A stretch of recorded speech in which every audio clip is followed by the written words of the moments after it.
first thing I'm going to say, there is no generational curse. Before I came to the United States, I grew up in Trinidad and Tobago the first 12 years of my life.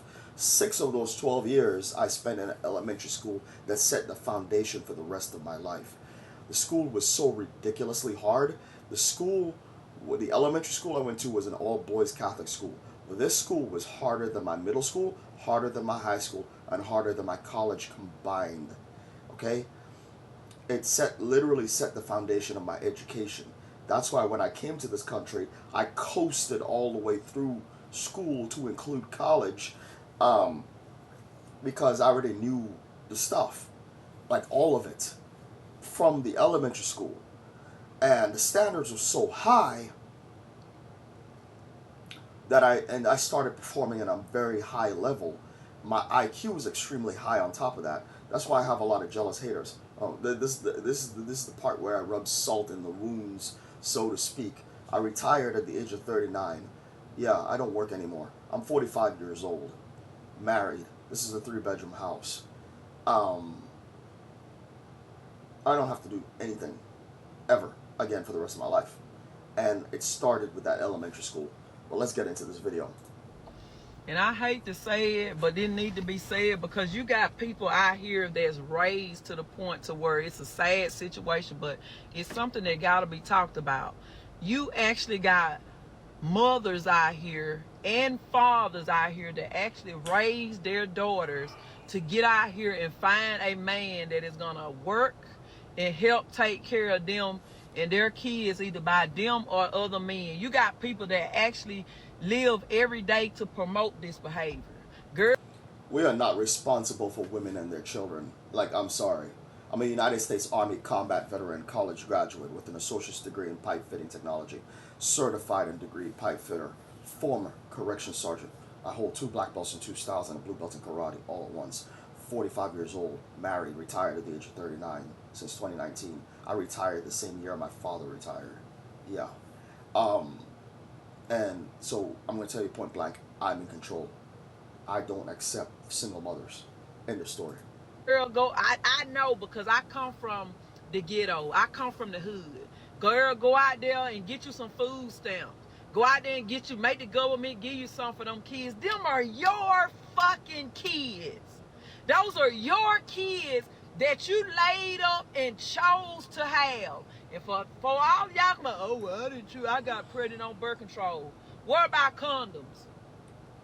Huh? You chose to have those kids. And as far as like you, and then when y'all have the kids, the first thing y'all do is run to Department of Human Services. The first thing y'all do is try to go see what benefits are available. Yep. The first thing is child support. That's exactly why I stay away from these women. To you, and I'm speaking to the hood today. This is not to tear you down. This is to uplift you and to enlighten you. This is a generational curse. And you might say, oh, And I will tell you the truth, and I don't care about your feelings. But what you're doing is wrong. when it's the Mexican, Latino, it ain't just black people, it's everybody. I know that. But it look real bad on us. It look real bad on us. You ain't got to go out like that, though, for real. You really don't have to go out like that. It's a better life out there. Besides having babies every year and waiting on child support check. It's a better life out there than looking and searching, see what man got the best jobs. And These women were not trained to sustain themselves. They were trained to have these kids and put men on child support. That's what they were trained to do. So when you put them out there in the real world, they panic because they have literally no idea how to get a job. They have no idea how to write a resume. And with the job they're getting is at Popeye's Chicken or McDonald's. They don't do applications for real jobs because they don't have the skill set to land a real job or go through the interview process for a real job. They don't understand what they're doing. And then when they go to school, it's like student loan debt like you would not believe. That's not the government is enticing you to enslave you. They're not helping you. That free student loan money is not free. You're going to pay that back, and they're enticing you to do it because they want the system to basically enslave you. They want to control you. It's another measure of control. These people don't understand this crap. When I went to college, my GI Bill paid for my degree. I didn't even need the degree. My natural gifts got me through everything. Look at me now. I don't have to. I do social media. I play video games. Take care of my wife. I'm a family man, and I don't have to do anything outside of this house. All the money comes in for the rest of my life. All my money transactions happen right here on this computer. All of it. I don't have to leave this house. Picking him so he can help you pay your bills. It is a better life out there. This life is going to cause you to get up every day and do things that you don't feel like doing, like go to work. This life is going to be some time away from that Don Julio and the parties and the trail rides. The thing is, the reason why I have this life is because I did things that people did not want to do. Um, every job I've had, none of my jobs when I used to work had anything to do with minimum wage. None of them. Every single job had something to do with the Middle East, deployment, a terrorist, or a weapon of some kind, and an inmate. I used to be I retired as a corrections sergeant. So I used to run prison units as a corrections officer and a corrections sergeant at the end of my career. So I was either in the Middle East, something to do with a weapon, terrorists, inmates. My life was absolutely insane. Every single job I've had was something dangerous. Well, I have 2 black belts in 2 styles.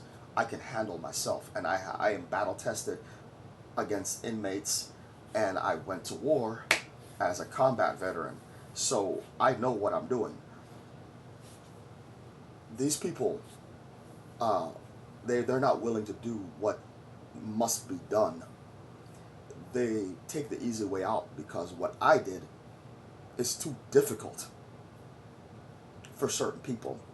If they were to given the opportunity, hey, I know our guarantee to get into the U.S. Army today, they wouldn't take it. Some of the people are too afraid to join the military. They're too afraid to go work in prison units. My own mother was scared because I went to go to work in a prison unit. I was like, I got done with the army. Like the prison unit is the army is worse than the prison unit. I'm safer running the prison than I was in the army. But the thing is, people try to put thoughts in my mind. Oh, this is not a good idea. You're gonna get hurt. I am like, this is what I was born to do. I know what I'm capable of. So I ignored everything that my mother said, and I went ahead and did my thing. But look at me now. I retired before my mother. My mother still has a job. She's still out there trying to figure things out. I am chilling, and I block my mother on everything. Everything. I don't want to hear nothing else from my mother. Period. I'm doing better than her. This life is going to call for accountability. This life is going to make you look into yourself and say, what is it that I need to do, and who is it that I don't need to be around, because this is how I grew up, but this is not how I want to end up. You know what I'm saying? So Let me tell you something. Your friends are going to destroy your life. Let me tell you something about them friends of yours. If they're trying to get you to drink stuff, put stuff in your body that you don't want to put in your body, they're going to get you caught up with possession charges. They're going to and they're going to take your perfect life and put it through the toilet is what they're going to do to you. This is why I don't have anybody in my car. The only person in my life is my wife. This is the only person I can trust because she doesn't do any of the stuff that I'm talking about. So I had an incident where I tried to go make friends, and they ended up having stuff, I can't say what they had, um, in their pockets, and I pumped the brakes on my Honda CRV when I had that car, and I said, you know what, I told the woman, dump your purse out. I told the man, turn the pockets inside out, and you're going to get rid of all this stuff or you're going to walk the 30 miles back to Sugar Land, Texas. This is when I used to live in Sugar Land, Texas. And we were about 30 miles from home. And I said, you're about to walk these 30 miles if you don't get rid of everything that I told you to tell you to get rid of right now. Because I was willing to put them out of my vehicle and drive myself home because I'm not getting caught up for what they had on them. And as soon as I found out about it, I pumped the brakes and I said, "This is going to end right now. If you want a ride, I'm willing to give you a ride home, but you're going to get rid of all this stuff now, or I leave you right here." That's how I got my way, and they complied. They emptied out their pockets. They begrudgingly and angrily emptied out all their pockets and their purse and everything, and I gave them a ride home like I promised, and that was the last time I had anything to do with those two. That's what I got for trying to go make friends. So, ever since then, I have kept to myself. So a lot of people get mad at me and they be like, "Why you so angry? Why you post that? You said something I would love to say, but I wouldn't say it." Because we need to. They say, "Oh, well, the black people, they ain't gonna never change. Color people, they ain't gonna never change." They will change if we bring that shit to shame. Make it a shame to have 4, 5 baby daddies. Make them shame to be going up in there asking for assistance when they don't know who their baby daddy is. It should be a shame. Yes, you should be ashamed where everybody make mistakes. You ain't made no mistake no 4, 5 times. They should be laughed at every time they do this crap, like publicly shunned, because like literally it is not acceptable to have 4, 5, 6 baby daddies, and they're doing it for child support.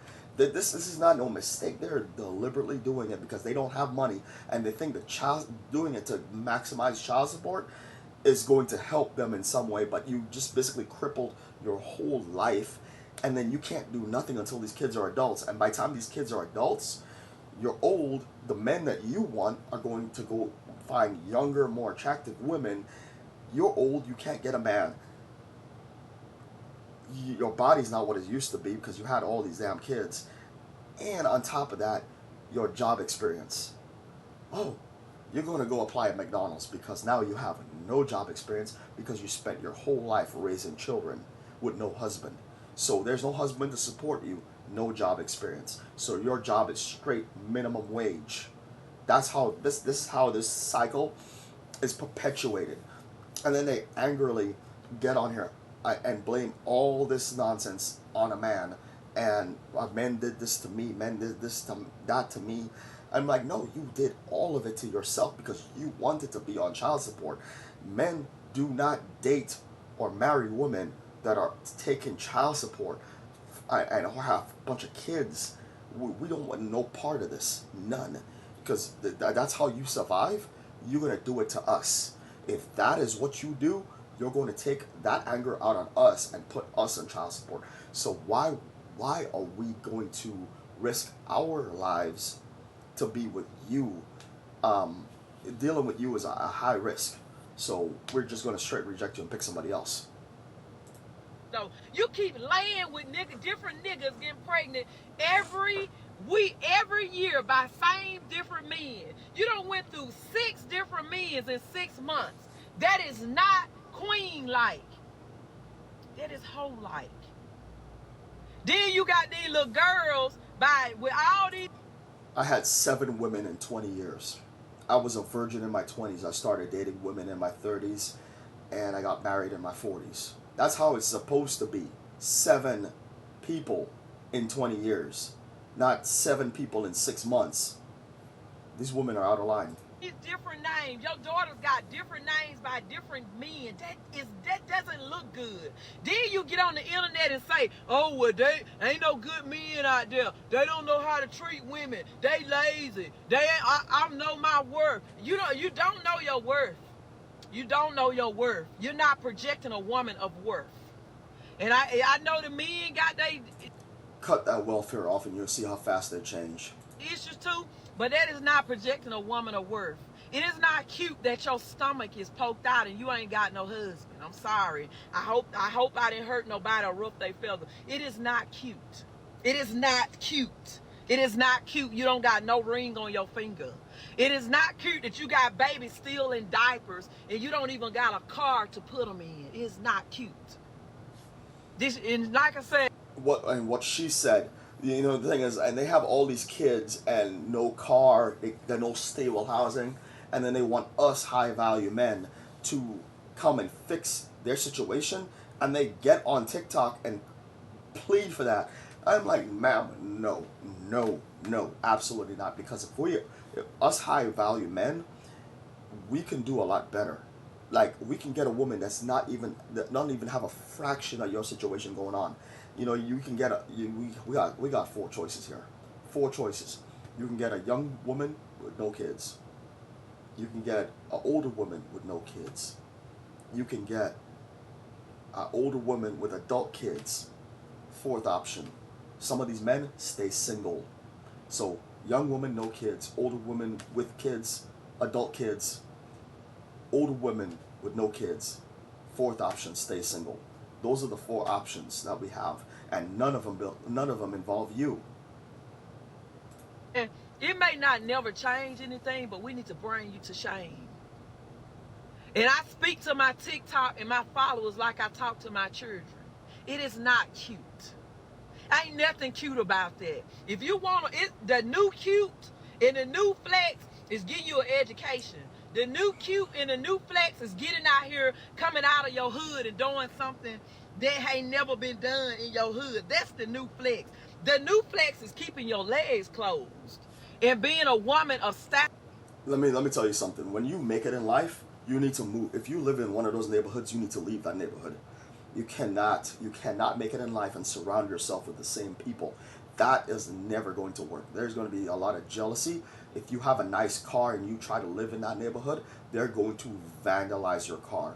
You know what I do with my 2022 Honda Accord Sport? It's in a garage. That's not here. I locked it up. I rented a garage and straight locked that thing up. And my wife takes me to it twice a week, and I just Uber myself home when I'm done, twice a week. So the cost is not that bad with the Uber because I'm only doing it twice a week, once each one of those days. But it's better than getting the car vandalized. I'm in the process of coming up with a permanent solution, which involves me buying a house with a garage. We already have this house. We're gonna buy a second house, but with a garage, cash, and I'm going to garage that car at the second house. So we're going to. It's going to take 10 years to resolve this issue, where I can get off the renting the garage. So I'm going to have to rent that garage for 10 more years. But it's better than having the car completely vandalized. You have a nice car, you need to escape that neighborhood. You have a nice things inside your apartment or your home, you need to escape that neighborhood. Because those people know you, they know where you live, you need to get away from that. My situation, I went from the nice neighborhood to this neighborhood. Benefits of that is no one knows who I am. So I can live here with my nice things, garage my car out here, and no one will know what I have because I never had friends out here before. And I will not make friends out here because this type of people I am not interested in associating with at all. The only reason I am here is because of my wife. That is the only reason I live here. The neighborhood would have been a lot nicer if I was a single guy, but I decided to get married and decided to make sacrifices for my wife. That is why I am in this neighborhood, for her. That's why I'm here. But other than that, nobody else outside knows who I am. In a woman of accountability. That is the new flex. So it take a black woman and a woman of color to say these things, because if I was another color, y'all would come on here and eat me up and say that I was something else. But you can't say that because I'm black. And I'm not no better than you. I come from the same hood you grew up in. What was your excuse? I ain't never received federal assistance or none of that. So these posts can go long. And the thing is, I didn't grow up in the hood. I grew up in Sugar Land, Texas, but my parents interfered with my life. I might as well have had nothing because my parents interfered with everything in my life.